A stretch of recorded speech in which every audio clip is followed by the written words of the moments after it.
حضرت ابو ہریرہ رضی اللہ تعالی عنہ سے روایت ہے کہ رسول اللہ صلی اللہ علیہ وآلہ وسلم نے ایک دن خطبہ دیا اور اپنے اس خطبے میں ارشاد فرمایا کہ سن لو اور یاد رکھو کہ دنیا ایک عارضی اور وقتی سودا ہے جو فی الوقت حاضر اور نقد ہے اور اس کی کوئی قدر و قیمت نہیں ہے، اسی لیے اس میں ہر نیک و بد کا حصہ ہے اور سب اس سے کھاتے ہیں، اور یقین کرو کہ آخرت مقررہ وقت پر آنے والی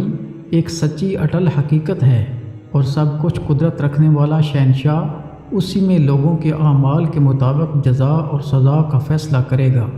یاد رکھو کہ ساری خیر اور خوشگواری اور اس کی تمام قسمیں